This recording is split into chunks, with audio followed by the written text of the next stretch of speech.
من 3 سالم بودش که به صورت کلی خانواده من تهران مهاجرت کردن و رفتن به شمال ایران. داستان این بودش که خب خانواده من ترجیح میدادن که در یک زمانی بعد از یک سری داستان‌ها و تغییراتی که تو این کشور به وجود اومده بود برن به شمال ایران و خب چون پدر من اهل طبیعت بود، آدم طبیعت بود، علاقه به این داشتش که از این شلوغی در واقع جامعه شهری جدا بشه و بره مثلا توی طبیعت و یک کاری رو در مرتبط با طبیعت شروع کنه و انجام بده. چیزی که من یادم میاد الان از اون زمان، اولین خاطراتی بودش در جایی که یک خونه باغی بود در حاشیه جنگل، نه داخل شهر، یه جای دور افتاده اتفاقا در حاشیه جنگل، و این حاشیه جنگل شده بود حیات خلوت بازی من.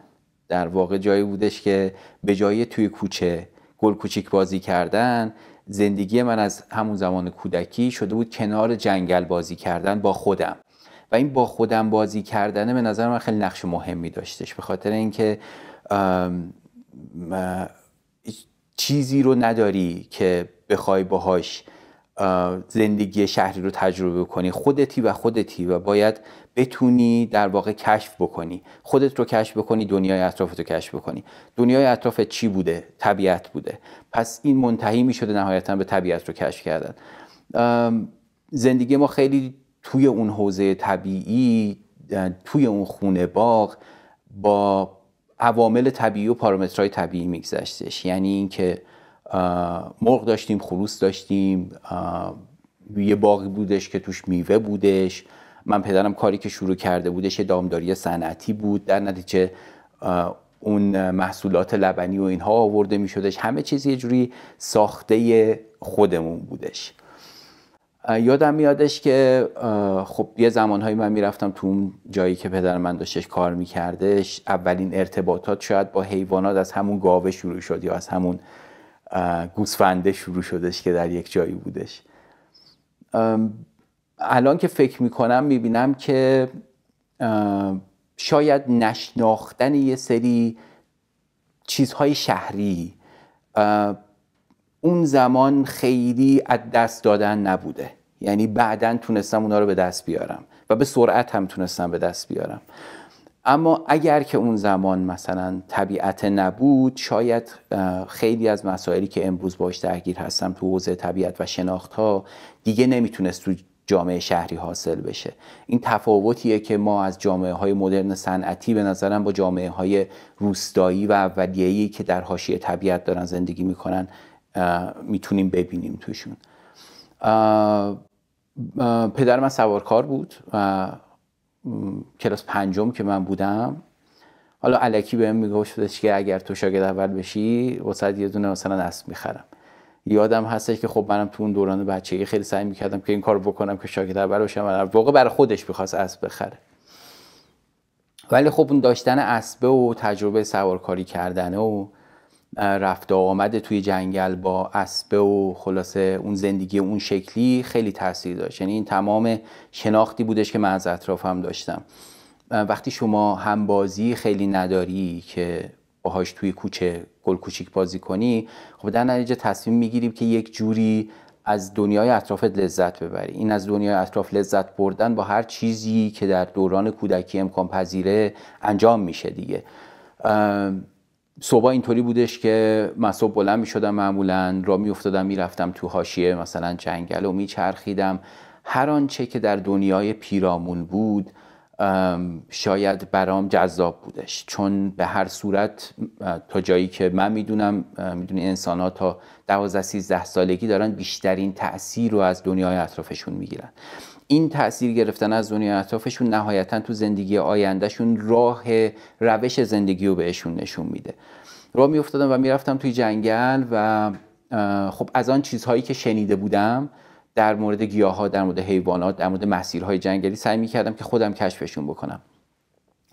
گاهی اوقات این خود کشف کردنه دردسرساز هم میشد. یعنی من یادمه که بارها راه میافتادم میرفتم توی جنگل و مثلا یه مسیری رو پیدا میکردم. این مسیره شنیده بودم که مسیریه که میرفتش به یک ییلاقی. حالا الان خیلی خوب میدونم و میتونم توضیح بدم یا بگم به مردم که ییلاق یعنی چی، قشلاق یعنی چی. یه واژه‌ای که از ترکی اویغوری اومده به معنای سکونتگاه بالا دست یا سکونتگاه پایین دست، اما اون موقع نمیدونستم. اون موقع فقط میدونستم که یک راهیه که آدما ازش حرکت میکنن و میرن. اولیه ترین شناخت‌ها از این راهه آروم آروم شکل گرفت تو دل جنگل که این راه چجوری باید باشه، معمولاً چقدر بالا و پایین میره. الان ما بهش میگیم تراورس کردن، اما در اون زمان من نمیدونستم عبور ارضی از یک شیبی به چه معناست. اما همون شناخت‌های اولیه الان باعث شده که وقتی مثلا تو یک برنامه ترکینگ دارم حرکت میکنم خیلی راحت بتونم اون مسیر ارضی رو بفهممش، جایی که انسان به صورت عادی انرژی کمتری مصرف میکنه. نمیدونم دقت کردید به حیوانات موقعی که دارن تو طبیعت حرکت میکنن. شما اگه یک حیوانی رو اجازه بدی که توی طبیعت حرکت بکنه، نمیره یک ارتفاعی بگیره بعد ارتفاعشو کم بکنه بیاد پایین، چون اینطوری داره انرژی مصرف میکنه. یک عبور ارضی میکنه و این عبور ارضی انرژی رو مصرف نمیکنه ولی میتونه به مقصد برسوندش. یاد گرفتن اینها تو همون روزهای اولیه باعث شده که همین الان هم خیلی موقع خودم نگاه میکنم میبینم که اگر یک گروهی باشیم و یک مسیری رو بخوایم بریم، من میتونم بفهمم که چی جوری شروع بکنم و در انتها به کجا برسم که گروه بتونه خیلی راحت بدون اتلاف انرژی مسیر رو بره. خلاصه در اون روزها بعضی موقع میرفتم و حتی دیر برمیگشتم و خب خیلی هم سخت بودش مواجه شدن با این دیر برگشتن و عواقبی که توی خونه داشتش. نهایتاً اون اسبه شده بود یه جورای همدم من. یه سگ داشتیم، یادم هستش که روزا کار من این بودش که صبح خیلی زود بیدار می شدم و اسبو قشو می کردم و حالا بعدن شدش 3 تا اون اسبا و با سگم که دیگه خودم تربیتش کرده بودم را می افتادیم و می رفتیم جنگل. آروم آروم مسیرها رو یاد می گرفتم و آروم آروم این که توی جنگل شما چه درختهایی رو کجاها داری، پوشش ها به چه شکلن، دره ها چه شکلیان، آب چجوری حرکت میکنه، زمین چجوری در واقع مسیرهای حرکتیش هستش. همه این فاکتورهای کوچیک کوچیک نهایتاً به یک مثل یه پازلی میمونن که این گوشه های داستان رو داره پر میکنه، کنار هم قرار میگیرن تا یک تصویر کاملی از این پازل بزرگ به آدم بدن. بعدها یه زمین بزرگی رو به پدر من دادن که روش کار بکنه و یادم هستش که یه روزی اومد خونه و 2 تا بچه شوکا مثلا گرفته بود و آورده بودش. این 2 تا بچه شوکا خیلی هم کوچولو بودن. خب برای من هیچ ایده ای نداشتم که این حیوان چیه، به عنوان یک حیوان عجیب غریبی که حالا تا اون موقع ندیده بودم، مثلا فرض کنید تو سن 5 سالگی 6 سالگی. اما این شوکاها بعدن حالا به دلیلی اونجا رها شده بودن و پدر من گرفته بود آورده بودش و خب نگهش داشتیم و تا یه مدتی حاشیه جنگل بودیم. بعدم البته رهاسازی شدن. اما خب تمام دوران 2-3 سال یادم هستش که دوران کودکی من بین 6 تا 8-9 سالگی کنار این شوکاها بودم، با همدیگه بزرگ شده بودیم و مثلا عادت داشتم بهشون غذا بدم. یه جا میشستم و اینا می اومدن دور و بر منو شروع کردن غذا خوردن و حتی غذای دستی بعضی موقع ها. این داستان زندگی این به این شکل توی طبیعت همینطوری ادامه پیدا کردش. از ابعاد مختلف و جاهای مختلف در طبیعت بودنه و شناختنه همینطوری داشت تکمیل میشد. امروز که مثلا من خیلی جاها تورای پرنده نگری میبرم، شاید گوشم اولین چیزی باشه که من بهش اتکا میکنم برای اینکه بتونم خوب کار رو لید بکنم یا راهنمایی بکنم. از ماشین که پیاده میشم، قبل از اینکه توریستم بخواد برگرده و نگاه بکنه به سمتی یا دوربین بکشه، من گوشم داره کار میکنه. و چون توی دوران بچگی عادت داشتم که این صداها رو زیاد بشنوم، اینا یه جوری انگار تو ذهن من نشستن. اون موقع ها من به هر چیزی توی طبیعت واکنش نشون میدادم. یعنی وقتی راه میرفتم یه صدای خش و خش، میزان صدای خش و خش، فرکانسش، این که از سطح زمین میاد یا وسط درخت یا بالای درخته، این که چقدر قویه، اینا همه معنی داره. یعنی حداقل برای من اون موقع معنی ساز میشدش. بعد میفهمیدم که خب یه توکا میتونه خیلی جلوی آدم همین صدا رو داشته باشه، فرکانسش پایینه اما خیلی تند تند این کارو میکنه، زیر بوته ها این کارو میکنه، وسط زمینه. این میدونید بعدها برای من شده بود یک نشانه. دیگه لازم نبود نگاه بکنم، دیگه حتی لازم نبود که دوربین بکشم. به محض اینکه میشنیدم متوجه میشدم که خب این اینه و اون اونه، این گونه است و اون گونه است. نهایتا اینکه شناخت اینها و باهاشون زندگی کردن در اون دوران بسیار بسیار تاثیر داشتش بعدها توی زندگی من. از یک زمانی به بعد اون کشف و شهود کردن توی دوران کودکی، اون در واقع یال پشت رودخونه رو رفتن، اون یک پشت اون یال چه خبره، اینا تبدیل شد به این که روی نقشه بشینم و نگاه کنم و بگم که خب از اردستان به سمت شرق اگه برم پشت کوه مثلا سیاکوه بادرود مثلا چه خبره. و اینا شدش یک بازی هر روزه و هر هفته برای من که از یه سفری برگردم و بشینم و این کتاب نقشه راههای ایران رو، اون زمان که هنوز هیچ نقشه دیجیتالی وجود نداشت، بذارم جلوم و دونه دونه اینا رو خط بکشم و بگم که خب مثلا اینجا چجوری میتونه باشه. الان خیلی قضیه فرق کرده. یعنی با یک گوگل ارث شما یک ستلایت ایمیج دارید، یک تصویر گرفته از ماهواره‌ای دارید که میتونید خیلی راحت متوجه بشید که این جایی که دارید میرید چه شکلیه. اما در اون زمان اینطوری نبود. یه چیزی بوده مثلا 17-18 سال پیش که در واقع من دیگه از شمال اومدم دوباره برگشتیم به تهران و اون موقع من کوهنوردی خیلی میکردم و یواش یواش داشتم اقلیم‌های کوهستانی رو میشناختم. هنوز وارد قسمت‌های دیگه نشده بودم. طبیعت ایران هم خب خیلی متفاوته و خیلی کنتراست زیادی داره. از اون زمان به بعد که دیگه حالا کوهستان یک مقدار شناختم، یواش یواش پام کشیده شد به شناختن اقلیم‌های دیگه، به شناختن مناطق طبیعی دیگه.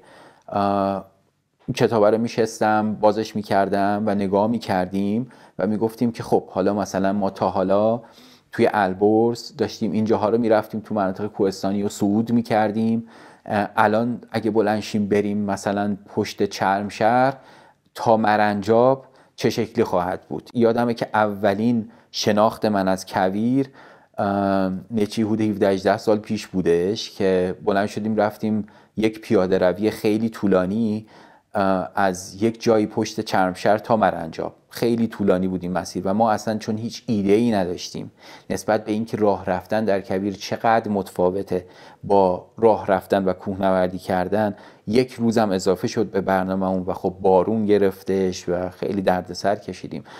اما اینا همه باعث شد که این شوق کشف کردنه هی بیشتر و بیشتر بشه. باز همه اینا برمیگرده به همون دوران کودکی و همون کشف کردن پشت خونه ها. کوهنوردی جای خودش یواش یواش دادش به ترکینگ های طولانی مدت توی مناطق مختلف البرز و زاگرس یا کویرنوردی کردن توی مناطق مختلف. کویر مرکزی بعدها به لوت منتهی شد. اون دیدن در واقع حیوانات توی دوران کودکی و شناختن صداها و رفتارها یواش یواش تبدیل شد به شناختن تنوع زیستی، شناختن پرنده ها، به دنبال پرنده ها گشتن و کشف کردن و بیشتر شناختنشون، چون یک بازیه که تقریبا میشه گفت انتها نداره. وقتی شما شروع میکنید و علاقه‌مند بهش میشید انقدر تنوع زیستی زیاده و انقدر تنوع اقلیمی زیاده که تقریبا انتهایی نداره انجام دادن این کار. یه چیزی حدود 14-15 سال پیش، 17 سال پیش شاید، احساس کردم که خب من نمیتونم خیلی از این طبیعت دور باشم. از بچگی توش بودم و خب الانم یه جوری بهتره که کاری که دارم میکنم در راستای همین طبیعت باشه و در راستای شناختنه باشه، یا این که حداقل شناخت خودم رو بتونم انتقال بدم. این شناخت انتقال دادنه برای چیزی هم بود که خب بهش دلبستگی داشتم و دوستش داشتم، به نوعی معنای حفاظتم داخلش بودش. یادم هستش که اولین تورهایی رو که بردم هنوز دوره‌های طبیعتگردی نبود، یعنی اصلا هنوز دوره‌های طبیعتگردی شروع نشده بودش و جاهایی رو که میشناختم به عنوان تول لیدر میرفتم. فقط چون میشناختم به عنوان تول لیدر میرفتم، خیلی توضیحی نمیدادم، خیلی حرفی نمیزدم در اون زمان. بعدها یواش یواش جاهای دیگه ایران رو رفتم و چرخیدم و خب شناختم و دوره‌های تول لیدری رو رفتم و این هی ادامه پیدا کردش و کشیده شد به جدی این کار رو نگاه کردن و تقریبا تمام زمان رو در طبیعت گذاشتن. بخش سفر رفتنه و بخش لید کردنه کار میشد و بعد از اون بلا فاصله به فکر این بودم که خب سفر خودم رو کجا برم.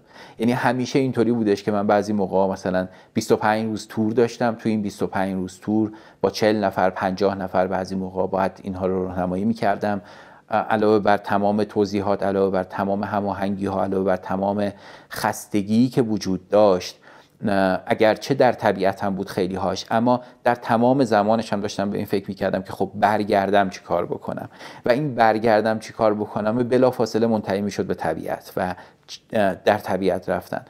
همه این کارها از جمله عکاسی کردن از حیات وحش، پرنده دیدن، به کویر رفتن، به کوهستان رفتن، تریکینگ کردن، همه اینها بهونه‌هایی برای بودن در طبیعته و این بهونه‌هایی برای بودن طبیعت وقتی واقع گرایانه بهش نگاه میکنم میبینم که برمیگرده به اون دوران کودکی و به اون کشف و شهودها و به اون شناختنها.